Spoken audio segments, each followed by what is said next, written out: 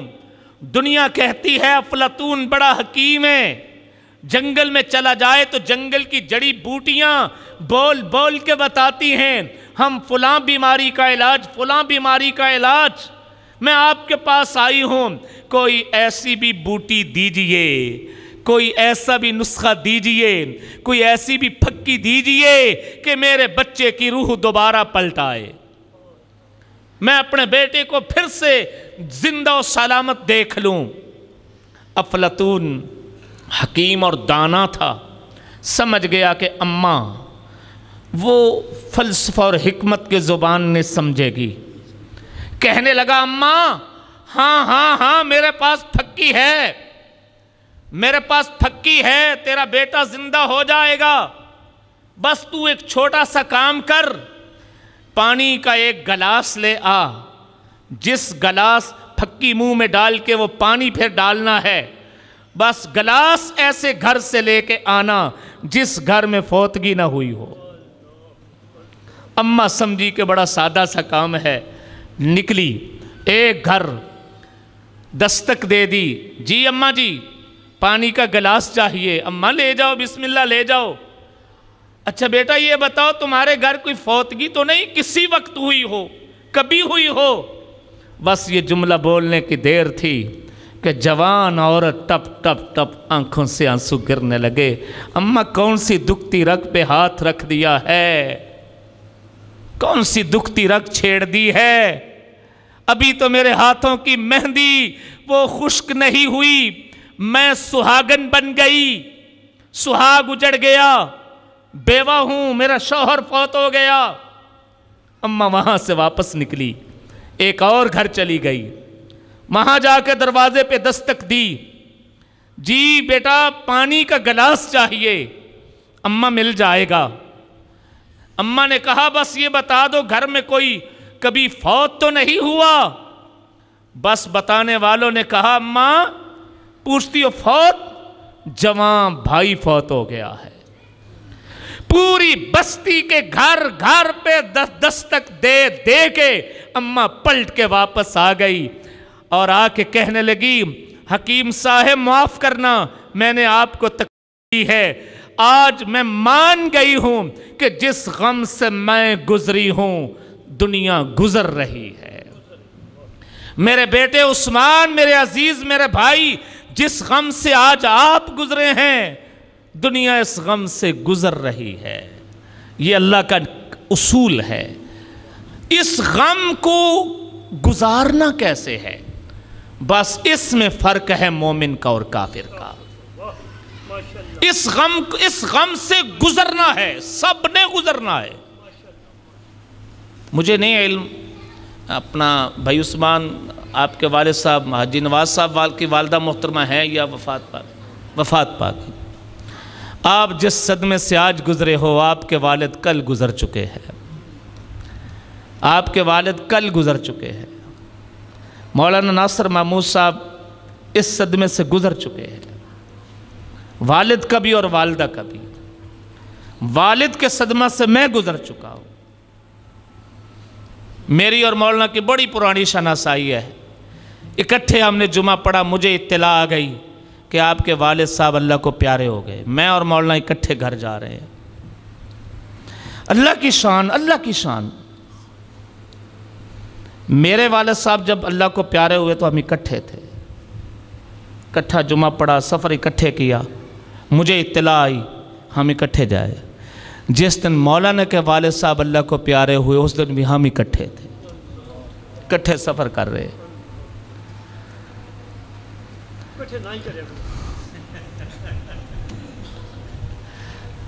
اللہ اکبر، محبتیں جو اکٹھی ہوئی جنم جنم کے ساتھی ہیں۔ تو میں عرض یہ کر رہا ہوں کہ یہ غم گزارنا کیسے ہے، گزرنا سب نے ہے۔ کوئی کہے انکار کر کے دیکھے انکار کر کے کہ جی میں باپ کا غم نہیں برداشت، یا اماں کا، کسی کا بھی، میرے گھر میں کوئی فوتگی نہیں ہوگی، کہہ کے دیکھے، کوئی نہیں ہے۔ وَمَا جَعَلْنَا لِبَشَرٍ مِّن قَبْلِكَ الْخُلْدَ أَفَإِن مِتَّ فَهُمُ الْخَالِدُونَ كُلُّ نَفْسٍ ذَائِقَةُ الْمَوْتِ أَيْنَمَا تَكُونُوا يُدْرِككُمُ الْمَوْتُ وَلَوْ كُنْتُمْ فِي بُرُوجٍ مُشَيَّدَةٍ۔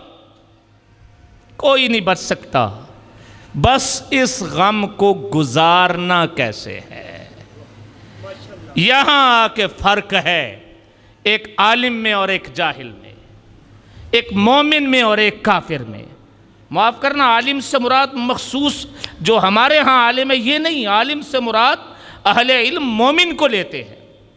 ایک طرف مومن ہے اور ایک طرف جاہلیت کا طریقہ ہے۔ جاہلیت کا اپنا ایک طریقہ تھا، جس وقت کسی کے گھر میں غم کی کیفیت بن جاتی وہاں پہ رونے دھونے والوں کو بلا لیا جاتا۔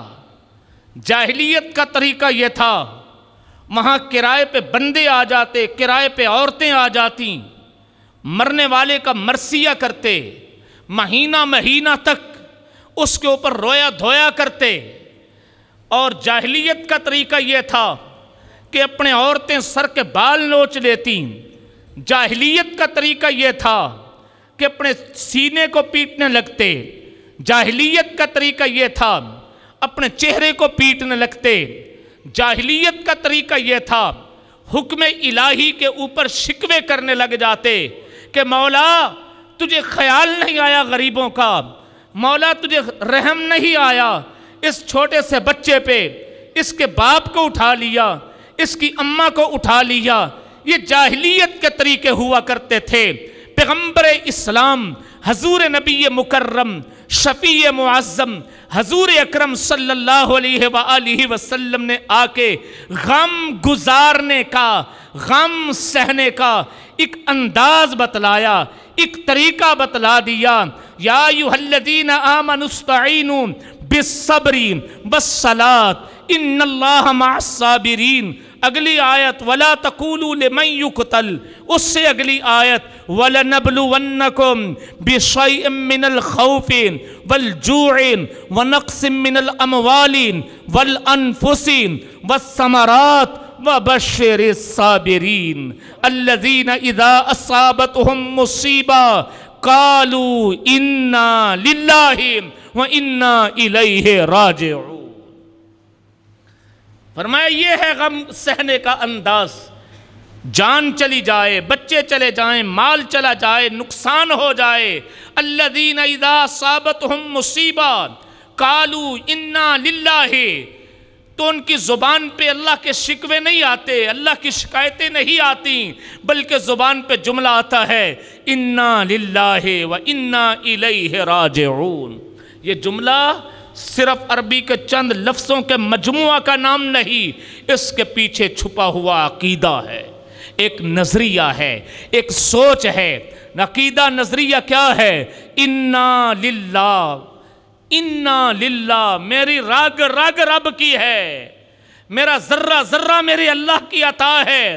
انا للہ، میں ہی نہیں، میرا سارا کنبہ قبیلہ خانوادہ جب ہیں ہی ہم رب کے، وَإِنَّا إِلَيْهِ رَاجِعُونَ، اور جانا بھی اسی کے پاس ہے، تو پھر کیوں شکوہ جب مرضی بلا لے۔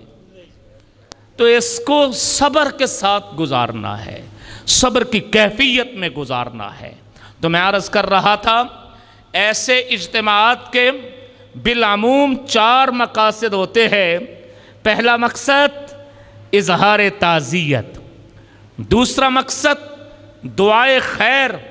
واقعی دعائے خیر مومن کا ایک بہترین تحفہ ہے، اس سے بہتر تحفہ نہیں ہے، لیکن ذہن میں رکھیے ان دعاؤں کو، اس بہترین تحفے کو، خوبصورت تحفے کو رسموں کی زنجیروں میں نہ جکڑیں، رسومات کی ہتکڑیاں نہ پہنائیں، رسومات کی زنجیریں نہ پہنائیں کہ آج فلاں تیجا 7واں 10واں بس ان دنوں میں دعا ہوگی۔ دعا نہ سالانہ کی بنیاد پہ، نہ ماہانہ کی بنیاد پہ، بلکہ بیٹا اپنے ماں باپ کے لیے دعا کرے روزانہ کی بنیاد پہ۔ کس بنیاد پہ؟ کس بنیاد پہ؟ روزانہ کی بنیاد پہ دعا کیجئے، روزانہ کی بنیاد پہ۔ دعا ہی تو وہ سرمایہ ہے کہ جس کے لیے دنیا والوں نے 3 پابندیاں لگائی ہیں، رب نے تینوں اٹھا لی۔ دعا کا معنی ہوتا ہے درخواست کرنا، مانگنا۔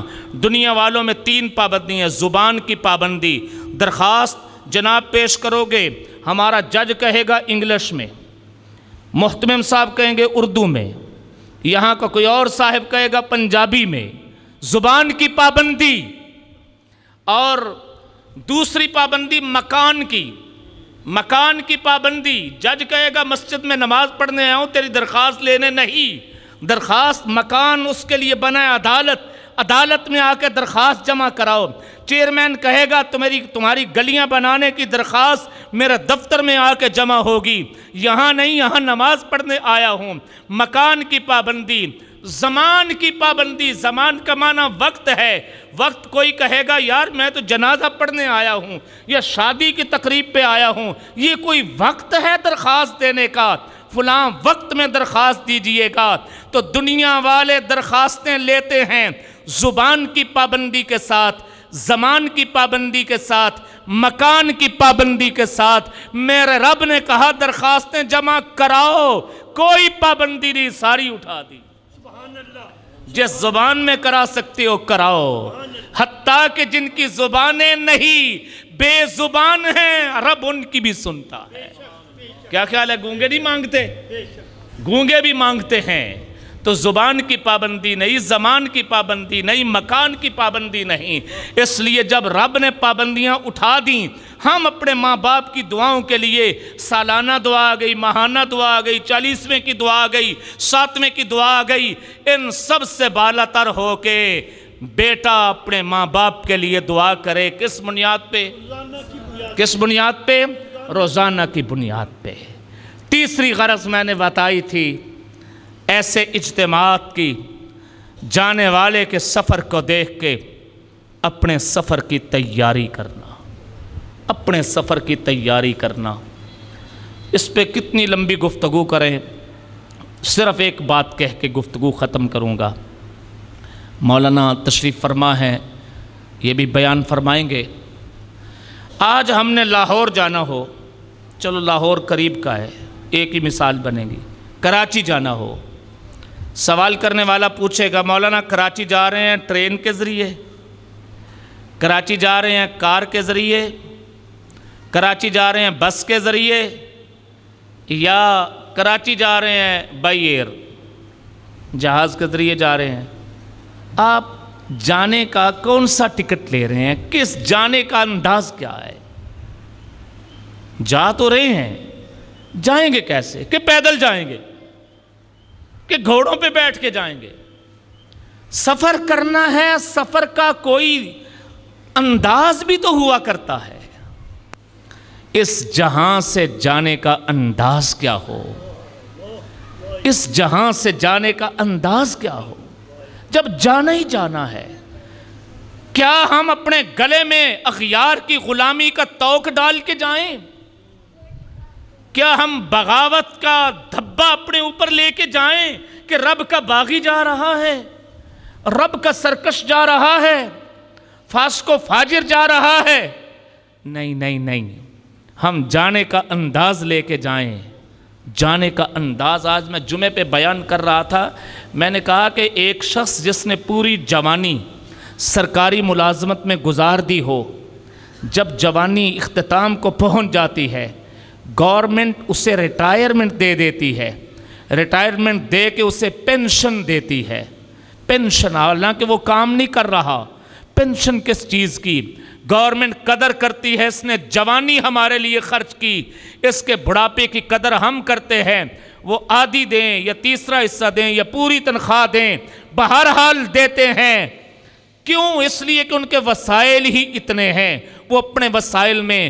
آج میں اور آپ اپنی جوانی، اپنا بڑھاپا رب کی اطاعت میں گزاریں گے تو بس ہمیشہ کی پینشن آخرت کی مقدر میں ہو جائے گی، رب تعالیٰ اس کے اوپر فیصلے فرما دیں گے۔ تو ارادہ فرمائیں کہ انشاءاللہ ہم رب کی اطاعت کی حالت میں جہاں سے جائیں گے۔ رب العالمین عزیزم عثمان صاحب کی والدہ محترمہ کے درجات بلند فرمائے، جن کی مائیں زندہ ہیں ہمیں ان کا خادم بنائے، اور جن کی مائیں چلی گئی ہیں اللہ پاک سب کے درجات بلند فرمائے۔ ایک چھوٹی سی بات ابھی ذہن میں، کہتے ہیں نا جب ماں چلی جاتی ہے لوگ کہتے ہیں دعاواں دا دروازہ بند ہو گیا ہے، یہی کہتے ہیں دعاواں دا دروازہ بند ہو گیا ہے۔ یہاں میں تھوڑا سا اضافہ کرتا ہوں، یہ بند کس کا ہوا ہے؟ ہمارا، لیکن اماں کا کھل گیا ہے۔ اماں کے لیے دروازہ بند نہ کیجئے۔ اگر اماں وہ گئے ہیں تو وہ دعا کیا کرتے تھے ہمارا دروازہ بند ہوا، لیکن اب وہ چلی گئی ہیں، ہماری طرف سے کھڑکی نہیں پورا گیٹ دعاؤں کا کھلا رہنا چاہیے، پورا گیٹ کھلا رہنا چاہیے۔ وَمَا عَلَيْنَا إِلَّا الْبَلَاغُ۔